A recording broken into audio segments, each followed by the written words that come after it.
So let's students, and now we'll start with charging of a parallel plate capacitor. Plate capacitor. Definitely we charge a capacitor by a battery. So what it does, ये हमारे parallel plate capacitor है और हमने इसको battery से connect कर दिया।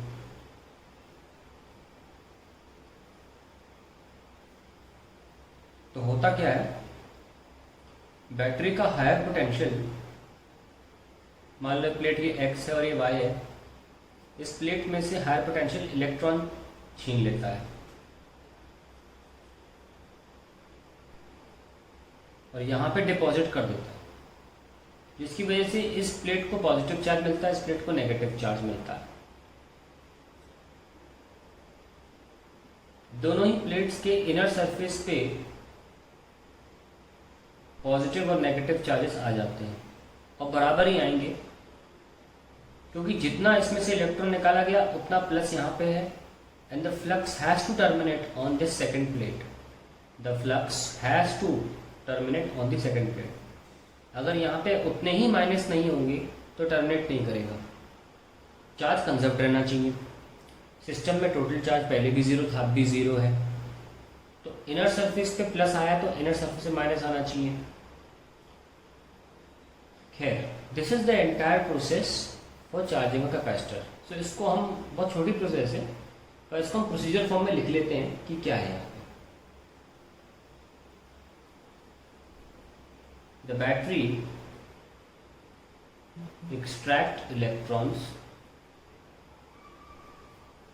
from plate X, making it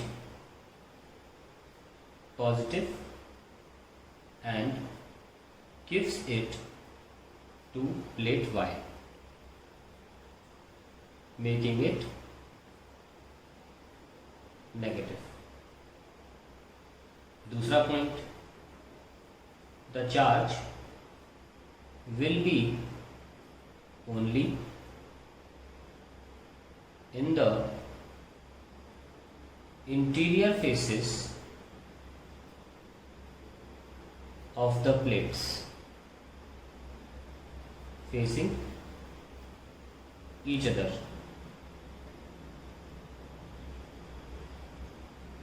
third point, the transfer of charges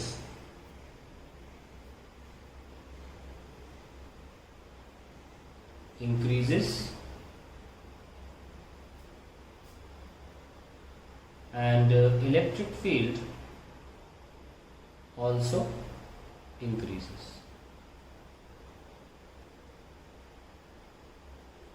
And thus the potential difference also increases.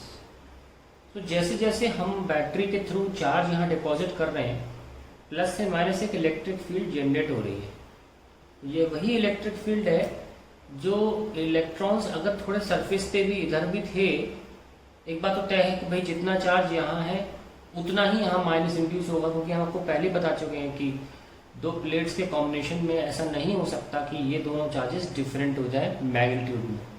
तो जितना चार्ज इस सरफेस पे इनर प्लेट पे होगा उतना ही माइनस में होगा। मैंने आपको पैरेलल प्लेट के कॉम्बिनेशन में समझाया भी था कि जब आप कॉम्बिनेशन बनाते हो तो ऐसा होता है।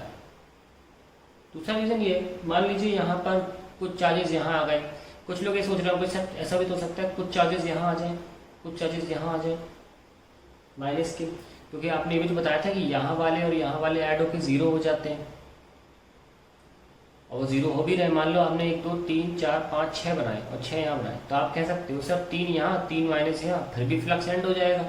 3 पॉजिटिव बाहर रहने तो 3 नेगेटिव बाहर रहने तो।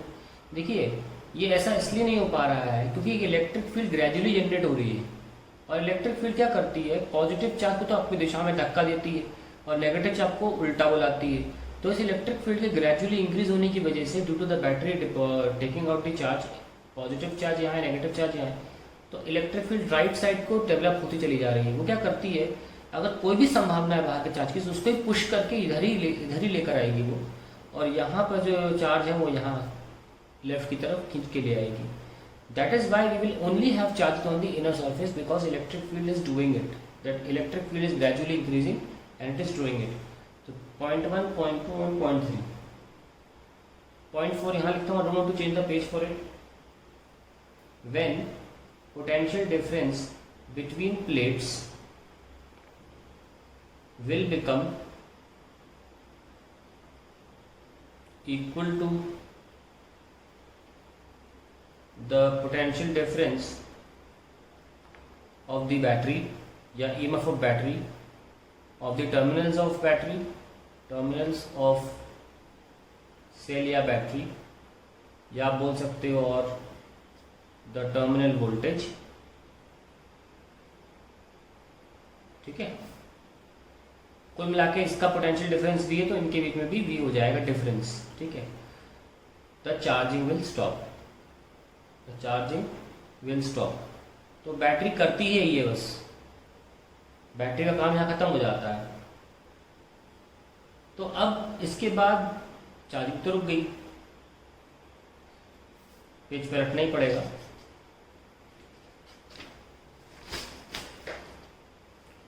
अब हम इस चार्जिंग मेथड की मदद से भी एनर्जी ऑफ कैपेसिटर निकाल सकते हैं.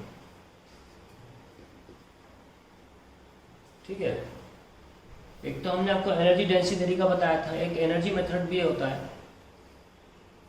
इसी मेथड से हम आपको एनर्जी स्टोर्ड इन कैपेसिटर भी निकाल सकते हैं. जैसे कि आपने यहाँ से इलेक्ट्रॉन एक्सट्रैक्ट किया और क्योंकि पॉजिटिव प्लेट है यहाँ पर प्लस आ गया और यहाँ माइनस, तब तक किया जब तक कि पोटेंशियल ना इतनी बराबर हो जाए. तो let dq amount of charge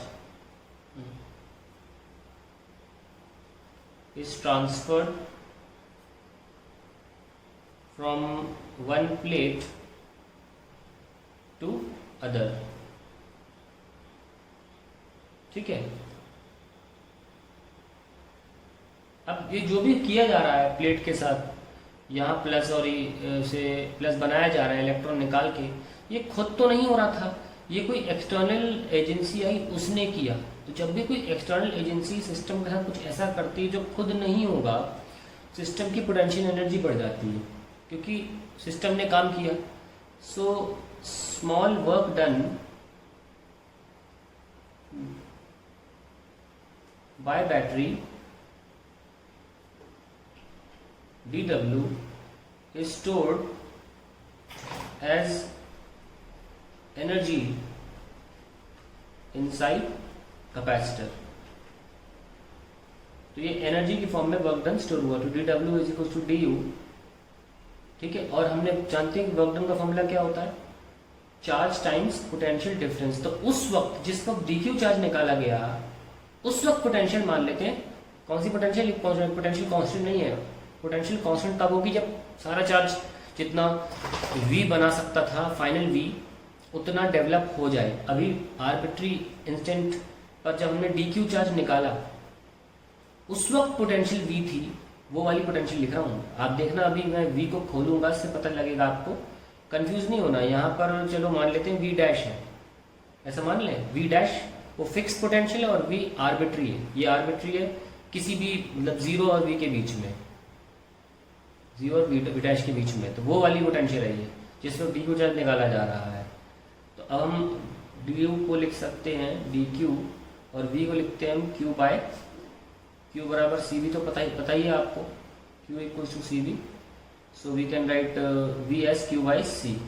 ठीक है, so potential energy is 1/c common ले लो, q इंटू dq, और 0 से लेकर मान लो प्लस q चार्ज डिपॉजिट करना है.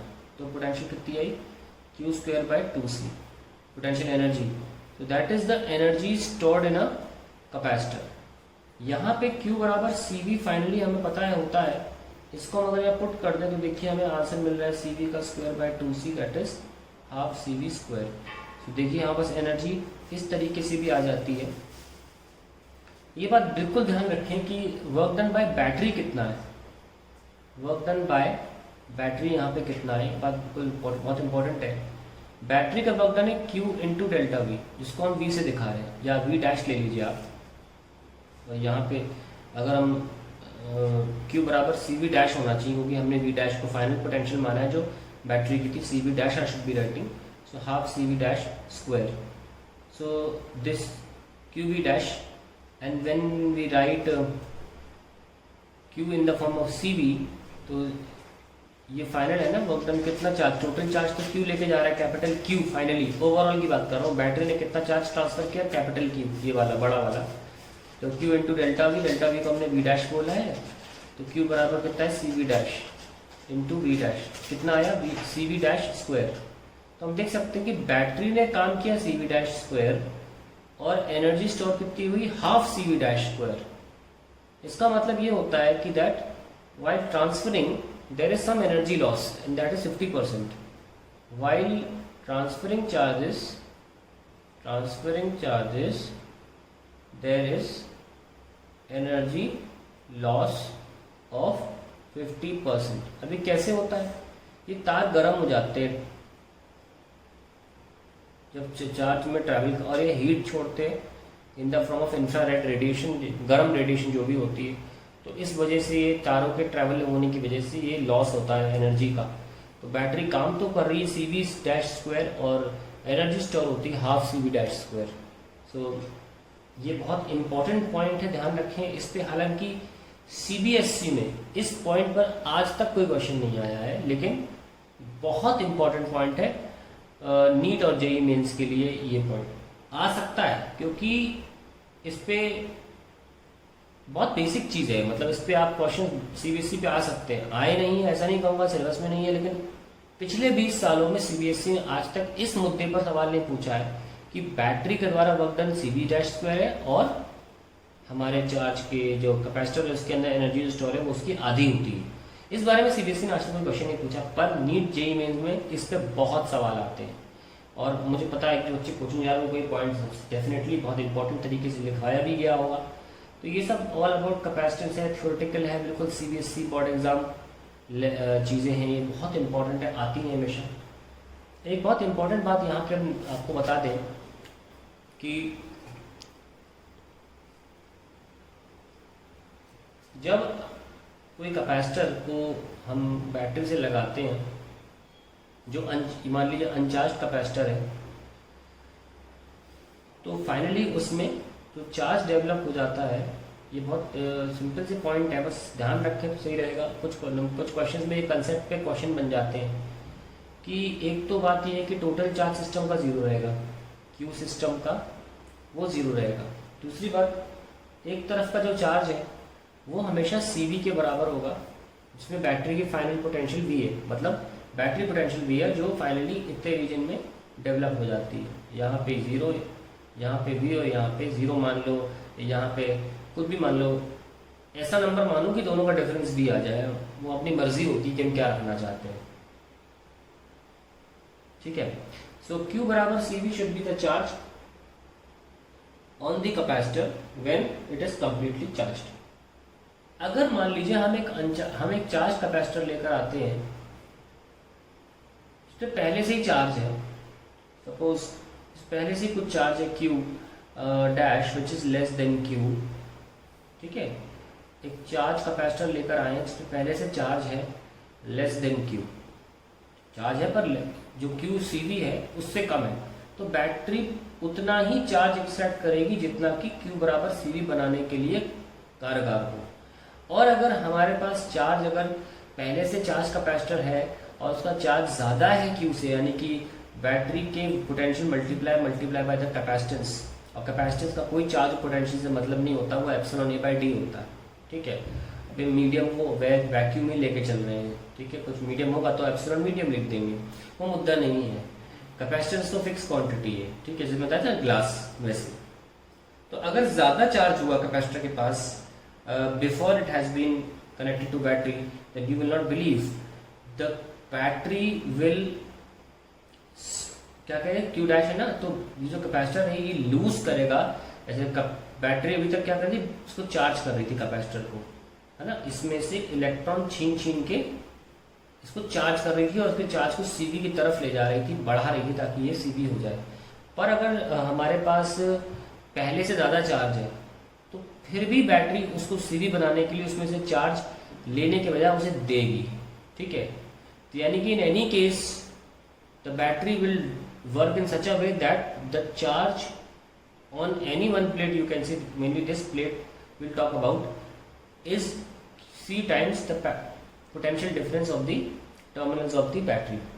ये बहुत important point है that no matter what the charge of the capacitor will always remain CV in steady state. ना steady state का मतलब हुआ when potential difference between the two has reached equal to the potential of the battery connected. That is called steady state. That is when charge stops. तो ये बहुत important point है कि जैसे ही आपका चार्ज सीवी के बराबर हो जाए वो फिर रुक जाता है। यहाँ लिखा ना मैंने, तो चार्ज विल, सॉरी कहाँ है, हाँ, fourth point, when potential difference between the equal to the potential difference of the terminals of cell और terminal voltage the charging will stop. तो चार्जिंग स्टॉप हो जाएगी। अब चार्जिंग दो तरफा भी हो सकती है। बैटरी से चार्ज अक्सर हम चार्ज कर रहे होते हैं बैटरी को, बैटरी से कैपेसिटर को। उल्टा भी हो सकता है कि कैपेसिटर अपना चार्ज लूज करने लग जाए अगर उसके पास एक्स्ट्रा चार्ज है तो ये पॉइंट ध्यान में रखें, कब कहाँ काम आ जाए। तो आपके दिमाग में अगर छोटे छोटे पॉइंट्स रहेंगे, मैं चाहूँ तो लिख देता हूँ उनको। whenever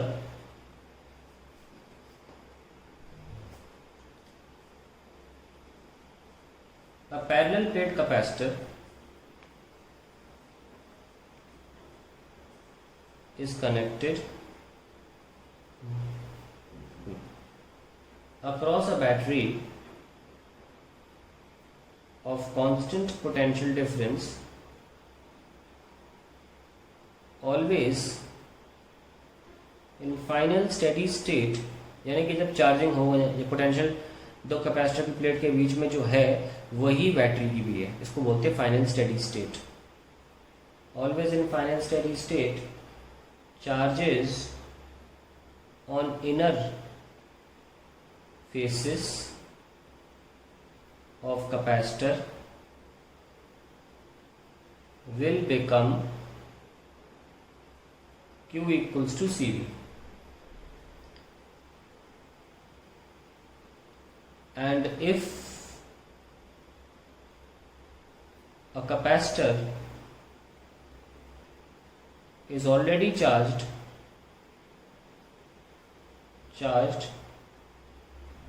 with Q dash greater than CV, then it will lose the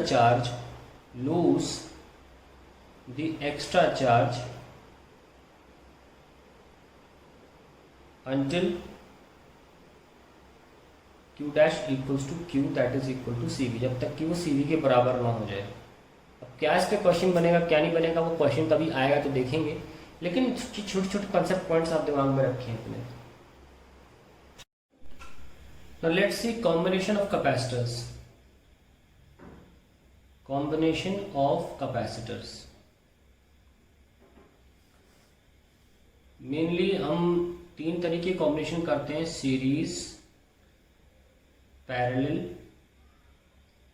and mixed. Mix तो कोई भी कॉम्बिनेशन हो सकता है, पर mainly will talk about series and parallel. Now let's talk about series. Series में हम कैसे कनेक्ट करते हैं, रेलगाड़ी के डब्बों की तरह। ठीक है, ऐसे कनेक्ट कर दिए, सपोज 3 कैपेसिटर हमने कनेक्ट कर दिए एंड सो ऑन, और हमने बैटरी से लगा दिया। अब देखिए चार्जिंग की प्रोसेस किस तरीके से होती है। तो हमने जब बैटरी लगाई तो इस बैटरी ने इसमें से इलेक्ट्रॉन छीन लिए, तो यहाँ पे आ गया प्लस और यहाँ पे आ गया, यहाँ प्लस आ गया। यहाँ की बात बाद में करेंगे, मैं A1 A2 एरियाज की बात कर लेता हूँ, A3 A4 A5 और A6। ठीक है, और क्योंकि इलेक्ट्रिक फील्ड का डायरेक्शन ये इस तरफ होगा तो सारे के सारे चार्जेस इनर सर्फेसिस पे ही होंगे। तो एग्जैक्टली बताऊँ तो आपको A1 सरफेस से पॉजिटिव चार्ज मिलेगा और A6 पे नेगेटिव, यही होना चाहिए, है ना। और अब इस प्लस की वजह से ये प्लेट जो कहीं से भी चार्ज नहीं ले रही थी वो इंड्यूस करती है माइनस, ठीक है। नाउ यहाँ पे हमारे पास प्लस और ये इंड्यूस हो गया माइनस, और यहाँ पे मैं बना नहीं रहा हूँ क्योंकि अल्टीमेटली ये न्यूट्रलाइज हो जाएगा। पर इंडक्शन की वजह से मान लीजिए यहाँ माइनस है तो इस तरफ प्लस होना चाहिए था, कहानी देखना यहाँ पे, ये माइनस है। सिमिलरली A6 में माइनस साइन अंदर आया और तुरंत यहाँ पे प्लस भी आने लग गया, और यहाँ माइनस। तो ये जो माइनस साइन है, नॉर्मली प्लेट्स जो होती थी वो अभी किसी वायर से कनेक्टेड नहीं थी, तो वो चार्ज रिजाइड कर जाया करता था उन पर, है ना।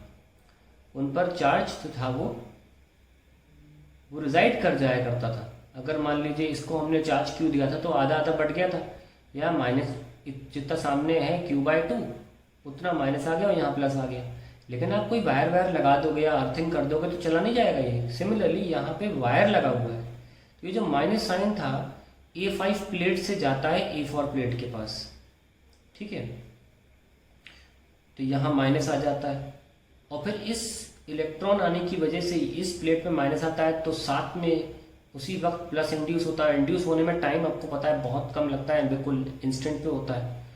फिर यहाँ प्लस तो यहाँ माइनस, फिर वायर है इसके पास, तो फिर ये इलेक्ट्रॉन यहाँ चला जाता है इस प्लेट के पास, और यहाँ के प्लस को नलीफाई करता है। तो अल्टीमेटली हम देख सकते हैं इसीलिए आउटर सरफेसेस पर कोई चार्ज अवेलेबल नहीं है। तो इसको अंग्रेजी में कैसे लिखें कि the battery takes out electrons from A1 and gives it to A6, ठीक है।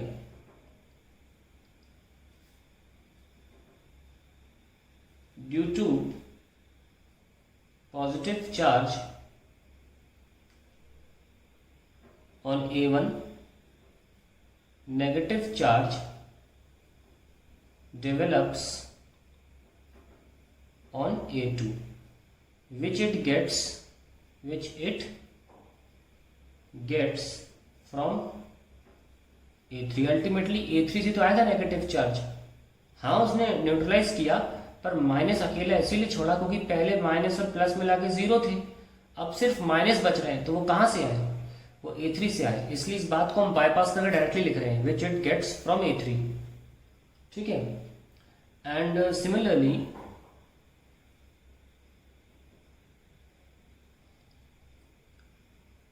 A4 गेट्स, ठीक है, A4 gets negative charge from A5। तो हम देख सकते हैं कि ये जो प्लेट्स हैं A2, A3, A4 and A5, ये किसी से चार्ज नहीं ले रही थी।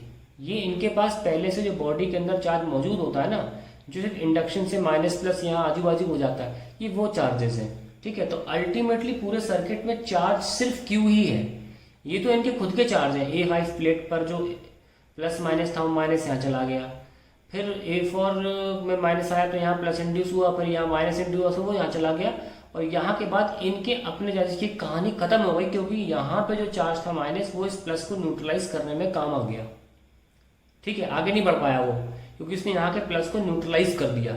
तो अल्टीमेटली चार्ज जो हमने एक्स्ट्रा सर्किट में डाला वो सिर्फ बैटरी की वजह से Q ही था। इसीलिए सीरीज में हम चार्ज जो लेते हैं वो ओवरऑल सबके लिए सेम ही लेते हैं। ऐसा नहीं कि इसमें Q, इसमें Q, इसमें Q, 3Q ले लो, ऐसा नहीं है। अल्टीमेटली चार्ज क्या है, 0 है इन प्लेट्स का। जो प्लेट्स डायरेक्टली बैटरी से चार्ज नहीं ले रही थी, देखो minus plus zero, ultimately charge 0 है। चार्ज तो केवल बैटरी द्वारा Q ही ट्रांसफर किया जा रहा है। तो एक बात ध्यान रखें, सीरीज में अक्सर हम इस बात को बहुत गहराई से 10th क्लास में नहीं पढ़ते हैं रेजिस्टेंस के दौरान। यहाँ पर देखिए कैसे हो रहा है, और ऑलमोस्ट यही कॉन्सेप्ट हम वहाँ पे भी देखते हैं, रजिस्टर में भी ऐसे ही होता है। तो समझिए सीरीज में क्यों चार्ज ऐड नहीं होता, क्यू सब कुछ Q ही क्यों है, 3Q क्यों नहीं हुआ। वजह यही है क्योंकि सिर्फ चार्ज एक्स्ट्रा था बैटरी की वजह से, आउटर प्लेट ऑफ A1 मतलब A1 प्लेट से A6 में ट्रांसफर हुआ, और बाकी जगह अपने आप में ही वो कैंसिल होकर 0 हो रहा है इंडक्शन इफेक्ट्स की वजह से। So that is how you explain charging of multiple capacitors, and then we can find out the formula also for capacitance in series. So let's write, हमको पता लग गया है कि चार्ज जो है वो सेम है।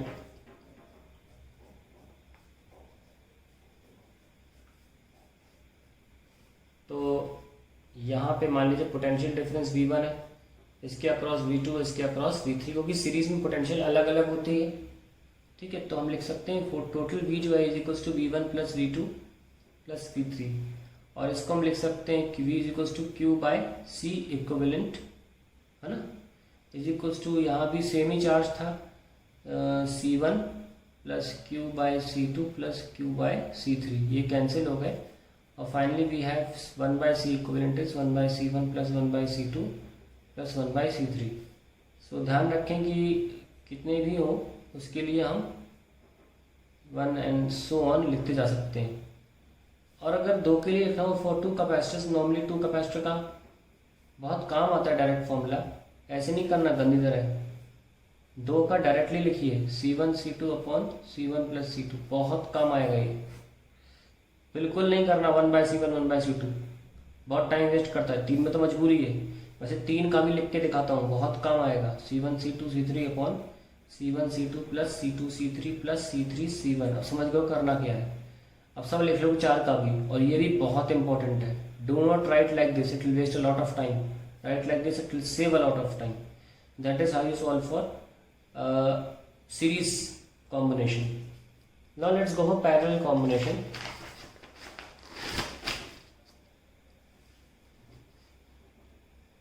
पैरेलल कॉम्बिनेशन की बात करते हैं।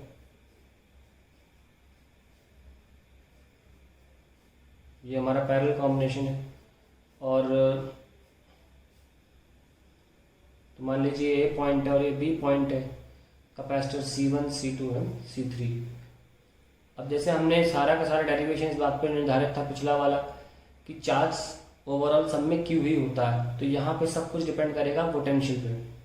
तो देखिए हमारे पास ए पॉइंट है और बैटरी लगी हुई है, और बैटरी ए पॉइंट से बी पॉइंट तक चार्ज लेकर जाती है यहाँ इस प्लेट पे। ठीक है, तो ये बैटरी जो है इस कैपेसिटर की प्लेट से चार्ज ले जाती है और इसको दे देती है यहाँ पे। सिमिलरली ये बैटरी यहाँ इससे भी ले जाती है और इससे भी ले जाती है। हमें देख सकते हैं कि इस पॉइंट से और इस पॉइंट के बीच ये जो इनिशियल और फाइनल पॉइंट है बैटरी के लिए चार्ज ले जाने के लिए, तो बैटरी कुछ काम कर रही है। तो हम देख सकते हैं कि पाथ कैसा भी हो, कैपेसिटेंस कैसी भी हो, बट इनिशियल और फाइनल पॉइंट तीनों कैपेसिटर्स के लिए सेम है। और हम जानते हैं कि पोटेंशियल जो होता है, पोटेंशियल डिफरेंस जो हम कहते हैं work done per unit charge, ये कंजर्वेटिव फील्ड वाला कंजर्वेटिव फील्ड है, इलेक्ट्रोस्टैटिक फील्ड हम सब जानते हैं, उसमें वर्क डन जो होता है वो पाथ इंडिपेंडेंट होता है और depends only on the initial and final point. Since for all the 3 capacitors, ये आप रजिस्टर में बोल सकते हैं, क्योंकि जब भी इलेक्ट्रॉन की बात होगी यहाँ वहाँ ले जाने की, work done in taking the charge from one point to another and the points are same for all the 3 capacitors. तो इनिशियल और फाइनल पॉइंट अगर सेम है तो पोटेंशियल सेम होती है। मैं आपको डेरिवेशन में बताया था कि अगर इनिशियल फाइनल पॉइंट सेम है, कैसा भी पाथ ले लो उससे कोई फर्क नहीं पड़ता, वर्क डन सेम होगा। पर यूनिट चार्ज की बात करें तो पोटेंशियल सेम होगा। ये रीजन होता है इलेक्ट्रिक पोटेंशियल के पैरेलल में सेम होने का। हमें रीजन कभी पता नहीं चलता, ना 10th में ना उसके पहले अगर आपने कोई पढ़ा रेजिस्टेंस है जो भी है, ये हमें सिर्फ 12वीं में ही पता चल सकता है, क्योंकि 12वीं में ही हम कंजर्वेटिव फील्ड के बारे में पढ़ते हैं। हालांकि इसे 11वीं में भी समझा जा सकता है, क्योंकि ग्रेविटेशन भी कंजर्वेटिव फील्ड थी। So work done in making a charge from one point to another per unit charge जो वर्क डन है पोटेंशियल कहलाता है, वो तीनों ब्रांचेस में इसीलिए सेम होती है पैरेलल में। ध्यान सुनना, बचपन से आप करते आ रहे हो, पता चल रहा रीजन पोटेंशियल सेम क्यों होती है। और प्रॉब्लम ये है कि आपने कभी इसको पूछा नहीं होगा, मैं गारंटी दे रहा हूँ आपने कभी नहीं पूछा होगा ये सवाल किसी से भी। आपसे बोला गया पैरेलल पोटेंशियल सेम होती है, क्यों नहीं पूछा। खैर अब बता देते हैं, क्योंकि इनिशियल और फाइनल पॉइंट तीनों कैपेसिटर्स के लिए सेम है, और point initial final point same है तो वर्क डन भी पर यूनिट चार्ज जो कि पोटेंशियल कहलाता है वो तीनों ब्रांचेज में सेम होगा। और इसी की वजह और चार्ज अलग अलग होगा, है ना। तो इसमें से चार्ज कुछ निकाला जा सकता है, इसमें से कुछ निकाला जा सकता है, इसमें से कुछ निकाला जा सकता है। तो Q equals to Q1 plus Q2 plus Q3। Q हो जाएगा C इक्वलेंट V, ये हो जाएगा C1V ये हो जाएगा C2V और ये हो जाएगा C3V, ये कैंसिल हो गए तो C इक्विवेलेंट आ गया C1 plus C2 plus C3। तो दैट इज द कैपेसिटेंस। ये सिंपल है पैरेलल वाला। तो आपने 10वीं क्लास में जो रेजिस्टेंस के लिए पढ़ा था यहाँ पे उसका बिल्कुल विपरीत है, उसका फ्लिप हो गए फॉर्मूले। तो इसको करने में कोई प्रॉब्लम नहीं होनी चाहिए आपको। तो that is about combination of capacitances. इस पे हम नॉर्मली न्यूमेरिकल के दौरान काम करेंगे। जब न्यूमेरिकल्स करेंगे इस चीज़ को, कॉम्बिनेशन को ही रोकते हैं। मिक्स्ड कॉम्बिनेशन को भी हम तभी लेकर आएंगे जब न्यूमेरिकल कराएंगे। अभी के लिए इतना काफ़ी है। अब हम आगे बढ़ेंगे and we talk about the capacitance when you fill a capacitor space with some dielectric. What happens then? Now let's see capacitance with dielectric. हमारे पास कैपेसिटेंस का फॉर्मूला आया था पैरेलल प्लेट कैपेसिटर का, उसी को हम मेनली डील कर रहे हैं यहाँ पे। और कॉन्सेप्चुअली हम फिर किसी भी कैपेसिटर में जा सकते हैं। एप्सिलॉन ए बाई डी, यानी कि बहुत इंपॉर्टेंट बात सामने आती है कि कैपेसिटेंस ना ही सिर्फ एरिया और डी पे डिपेंड करेगी between the plates, that is distance between the plates, it is also proportional to the permittivity of the medium, permittivity of medium. So अगर मान लीजिए ये मेरी कैपेसिटर प्लेट्स हैं और अभी इनके बीच में मान लीजिए मैंने एयर या वैक्यूम माना है जिसका दोनों काम एप्सिलॉन नॉट लेते हैं, ठीक है, तो कैपेसिटेंस तो निकल के आती है epsilon A by D. But अगर मान लीजिए हम एक और कैपेसिटर लेते हैं जिसके बीच में हमने कोई मटेरियल डाल दिया, कुछ भी, कार्डबोर्ड ले लो, लकड़ी का बुरादा ले लो, वुल ले लो, कॉटन ले लो, या पानी, या थूक दो, इसमें कुछ भी डालोगे के तो 1 से बड़ा ही होगा, है ना। डाइलेक्ट्रिक कांस्टेंट जो है वो 1 से बड़ा होगा। ध्यान रखें डाइलेक्ट्रिक कांस्टेंट जो होता है वो मीडियम की परमिटिविटी अपॉन एयर या वैक्यूम की परमिटिविटी के बराबर होता है, मतलब ratio of this. So if you talking about vacuum तो मीडियम की जगह भी एप्सिलॉन नॉट आ जाएगा और वैसे तो है ही नीचे तो ये 1 आ जाएगा, तो वैक्यूम का 1 होता है। किसी भी मटेरियल का वैक्यूम से कम नहीं हो सकता के की वैल्यू, यानी कि दुनिया के सारे मटेरियल्स जो हैं उनका के वैक्यूम से ज्यादा ही होता है। यानी कि कैपेसिटेंस के अंदर खाली के अलावा कुछ भी डालोगे कैपेसिटेंस बढ़ेगी, क्योंकि फिर हम ऐसे लिखेंगे epsilon medium A by D, और हमको पता है कि epsilon medium by epsilon not के होता है, और एप्सिलॉन मीडियम की जगह लिखा जा सकता है के एप्सिलॉन।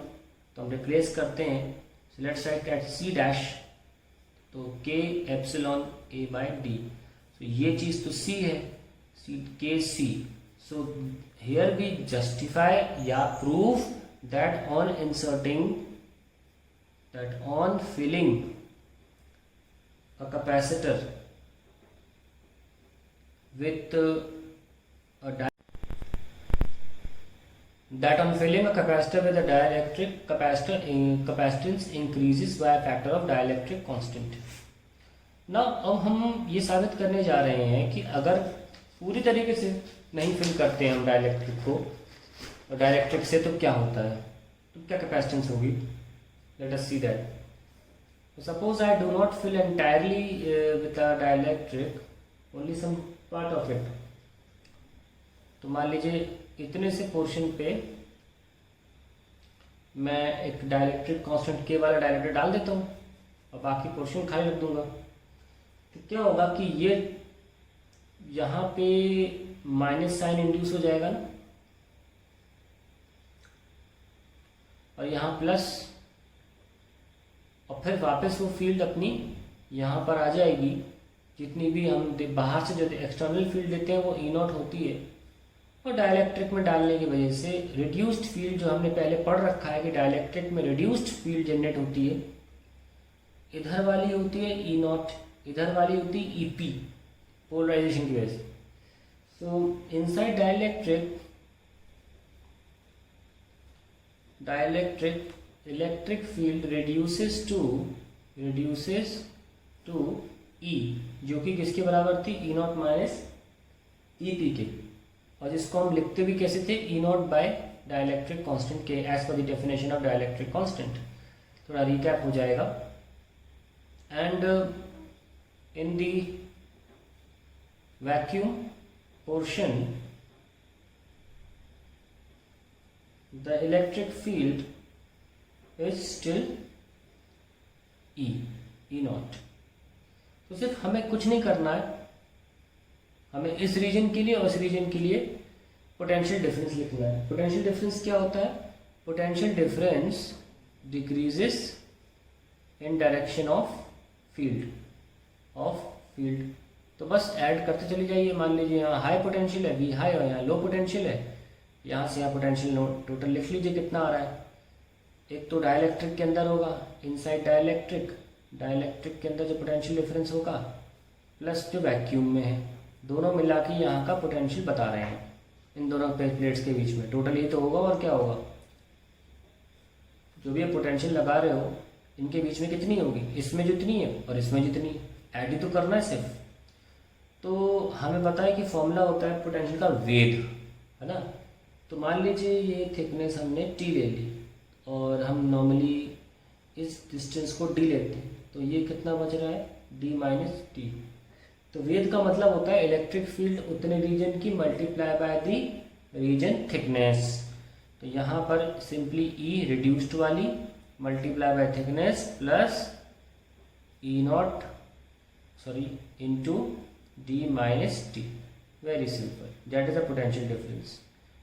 ठीक है, अक्रॉस द प्लेट इस तरीके से लिखना आना चाहिए, फिर तो कोई प्रॉब्लम ही नहीं है। उसके बाद तो बिल्कुल मक्खन की तरह डेरिवेशन चलता चला जाएगा, कुछ नहीं करना है।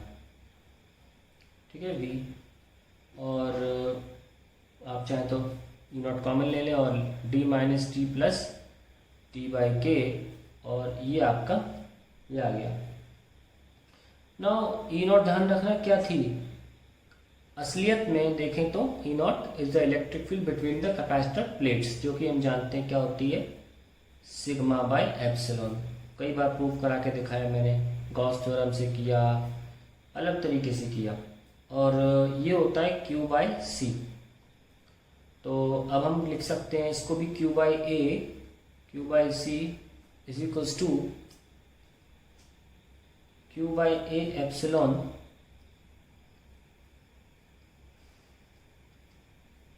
D minus T plus T by K. Q से क्यू कैंसिल, इसको फ्लिप कर दीजिए।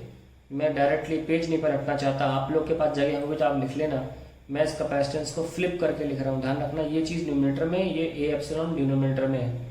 मैं यहाँ लिख देता हूँ capacitance is epsilon A upon D minus T plus T by के। ठीक है, तो ये हमारा फाइनल एक्सप्रेशन आ जाता है, और इसमें हम 2-3 केसेस ऐड करेंगे। ठीक है, तो ये पूरा डेरिवेशन हम चाहते थे एक पेज पे ही हो, और हम इसको इसमें केसेस कर लेते हैं। तो हमारा कैपेसिटेंस आ गई epsilon A upon D minus T plus T by के। सो केस नंबर 1, इफ के इक्वल्स टू 1, यानी कि हम बात कर रहे हैं वैक्यूम की। तो एक्चुअली जनरल फॉर्मूला यही है, इससे सब निकल आता है, D minus T plus T by 1, तो ये आ गया epsilon A by D. Case 2, if के इक्वल्स टू इन्फिनिटी, यानी कि कंडक्टर डाल दें अगर, तो जाएगा epsilon A upon D minus T plus T by infinity. ये हो गया एप्सिलॉन ए अपॉन डी माइनस टी। इसको हम थ्योरेटिकली भी सॉल्व कर सकते थे कंडक्टर वाले पोर्शन को। कैसे, क्योंकि कंडक्टर डालने से क्या होगा, ये मान के चलना चिपका हुआ है इससे, चलो पूरा भर देता हूँ मैं। तो यहाँ पे तो ई 0 हो गई ना, तो कहानी तो फिर यहीं से शुरू होगी ना। ये एक्चुअली प्लेट का एक्चुअल जो सरफेस यहाँ पे था, अब वो यहाँ आ जाएगा एक तरह से। तो हमारे कैपेसिटर की थिकनेस ही डी माइनस टी बची बस। तो कैपेसिटेंस होता क्या है, एप्सिलॉन ए अपॉन डी माइनस टी हो जाएगा। ये डायरेक्टली भी लिख सकते थे, खैर बड़े सिंपल है ये डायरेक्टली लिखना, पर इन्फिनिटी लेकर भी हम ये सॉल्व कर सकते हैं। तो हमारा कैपेसिटेंस विद और विदाउट डाइलेक्ट्रिक दोनों हो गया है। अब हम